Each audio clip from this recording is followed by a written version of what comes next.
একটি রাষ্ট্র এবং সমাজ ব্যবস্থায় ডিসিপ্লিন আনার জন্য, ন্যায় বিচার নিশ্চিত করার জন্য যে ধারণা, বিচার বিভাগের যে ধারণা, সেই ধারণাটা প্রতিষ্ঠিত হয়েছে আবারও।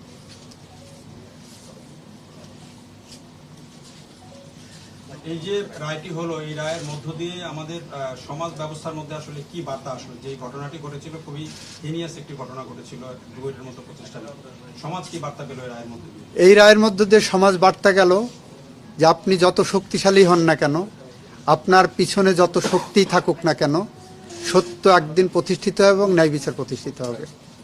স্যার, এই রায়ের মধ্য দিয়ে ছাত্র রাজনীতির বিষয়ে কি কোনো বার্তা আছে কিনা, আলাদা বার্তা?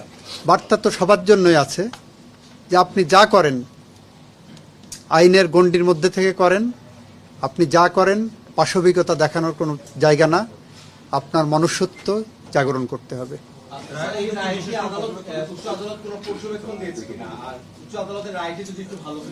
উচ্চ আদালতের পর্যবেক্ষণ যেটা, সেটা ডিটেলস রায়ে আসবে। উচ্চ আদালতের পর্যবেক্ষণ এটাই, নিম্ন আদালত তার রায়ে যে ফাইন্ডিংস দিয়েছেন, যে ভিত্তি স্থাপন করেছেন, সেখানে ওনারা কোনো ইন্টারফেয়ারেন্সের মতো সুযোগ পাননি, এটাই পর্যবেক্ষণ। পুরো রায়টা 20 জনের নিম্ন আদালত ফাঁসি দিয়েছিলেন, 5 জনের যাবজ্জীবন দিয়েছিলেন এবং সেটা বহাল আছে। 4 জন পলাতক আছে।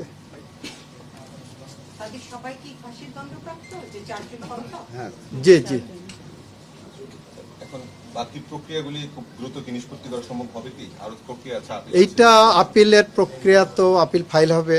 আপিল ফাইল হওয়ার পরে এটা ম্যাটার অফ রাইট, ডেথ রেফারেন্সে আপিলটা আর সিপি করতে হবে না, এটা ম্যাটার অফ রাইট আসামি পক্ষের। আপিল ফাইল করুক, তারপরে আমরা প্রক্রিয়া কিভাবে আছে আইনগতভাবে আমরা দেখব। এটা আদালত রায়টা রিলিজ করলে তখন আমরা নকল তুলব, আমরা আমাদেরটা তুলব, তারা তাদেরটা তুলে নিয়ে করবেন। আইনি যে প্রক্রিয়া আছে, আমরা তাদের আইনগত সমস্ত অধিকার নিশ্চিত করতে চাই। এই মামলায় একজন মৃত্যুদণ্ডপ্রাপ্ত আসামি মানে জেল থেকে পালালো এবং অনেকদিন পর কারা কর্তৃপক্ষ সেটা মানে প্রকাশ করলো, এই বিষয়টাকে আসলে কি হবে? এইটা আমার রেকর্ডে আসেনি, আমার কাছে আসেনি। আমি পত্রিকা আপনাদের মতোই দেখেছি, মিডিয়াতে। যদি এরকম ঘটনা ঘটে থাকে, নিশ্চয়ই কারা কর্তৃপক্ষ এটা তদন্ত করবেন এবং তাদের আইনানুগভাবে যা করণীয় সেটা করবেন। আর উনি যেদিন ধরা পড়বেন সেদিন থেকেই ওনার সমস্ত অধিকার যেটা আছে সেইটা দিয়েই আমরা আইনিভাবে পদক্ষেপ নেব। একটা হলো যে মাও সেতুংয়ের মতো যদি বলতে হয়, কোনো কোনো মৃত্যু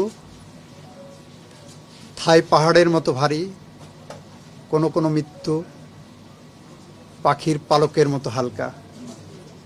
আবরার ফাহাদের মৃত্যু আমাদের জাতীয় জীবনে থাই পাহাড়ের মতো ভারী হয়ে আছে। আবরার ফাহাদের মৃত্যু গোটা জাতির মূল্যবোধের শিকড়ে নাড়া দিয়েছে। আবরার ফাহাদের মৃত্যু এক্সপোজ করেছে যে রাজনৈতিক ফ্যাসিজম কিভাবে দিনে দিনে বাড়তে পারে। একই সাথে আবরার ফাহাদের মৃত্যু আমাদেরকে প্রতিষ্ঠা করে দিয়ে গেছে যে ফ্যাসিজম যত শক্তিশালী হোক, মানুষের মনুষ্যত্ববোধ কখনো কখনো জেগে উঠলে সমস্ত ফ্যাসিজমকে দুমড়ে মুচড়ে ভেঙে দিতে পারে।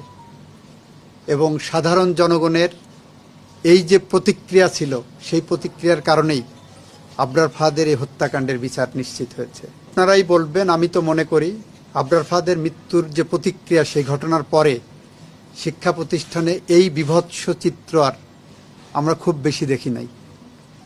তার আগে আপনারা দেখবেন রামদাও নিয়ে শিক্ষা প্রতিষ্ঠানের ভিতরে কোপানো হচ্ছে, এটা করা হচ্ছে, ওটা করছে। এখানে শিক্ষা প্রতিষ্ঠানের সহিংসতা ছিল, সেটা ফ্যাসিজমের যে বৈশিষ্ট্য, সেই বৈশিষ্ট্যগুলোর ওখানে প্রয়োগ। আপাতত মনে হবে যে সব ঠিকঠাক আছে, বাস্তবে এমনভাবে নিয়ন্ত্রণ করা হতো।